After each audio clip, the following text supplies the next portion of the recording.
2.9. How do you determine a method for evaluating someone's performance in meeting their key responsibilities? In addition to identifying what the key responsibilities of a position are, the manager and the individual need to discuss how the person's performance will be measured and evaluated. There are 4 and only 4 general measures of output. 1. Quality. 2. Quantity. 3. Cost. 4. Timeliness. Notice that the last measure is timeliness, not time. That's because in measuring output, it's more useful to focus on timeliness, adherence to schedule, meeting deadlines, than it is to think about clock and calendar time. There are also 2 kinds of specific performance measures. 1.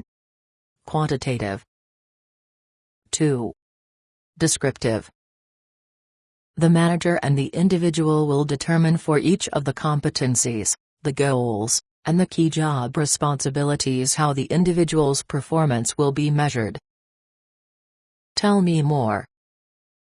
In determining the way the individual's performance will be measured, start by identifying which of the 4 general measures of output are the most important. Is the most critical indicator of success the number of units produced? Or is the quality of the finished product the primary concern? Or is getting the job done at the lowest possible cost the most important thing? Or is it meeting the schedule? It's likely that more than one output measure is important. That's good. The more measures you have of performance, the more accurate and valid the assessment of performance is likely to be. Then ask yourself how you'll determine how well the job has been done. What will be your sources of information? How will you find out how many sales calls Mary actually made? What will tell you whether the deadline was met or missed? How will you know that the products Cindy produces are of high quality? And exactly what does high quality mean? If the key issue is quantity, it should be fairly easy to find numerical measures that will indicate production. Numerical measures will also be easy to find when the issue is cost or timeliness. But how do you evaluate quality when there doesn't seem to be anything to count? Start by looking for numerical indicators that will tell you about the quality of the performance.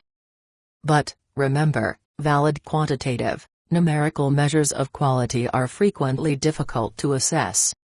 How do you evaluate the quality of a pianist's performance? It is not the number of notes struck. How do you evaluate the quality of a priest's work?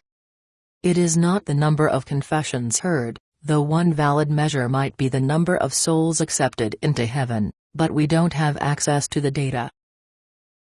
Too often, the search for quantitative, numerical, countable measures of quality is fruitless, and we end up using bogus measures simply because they are easily quantifiable. For example, it would be a mistake to evaluate the quality of a programmer's performance based on the number of lines of code she writes. The critical determinant of quality programming is the ability to write elegant and parsimonious code.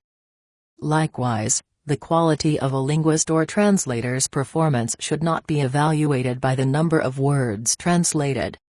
What the job requires is the ability to capture nuance. Simply counting the words the linguist translates provides no indicator of that rare skill.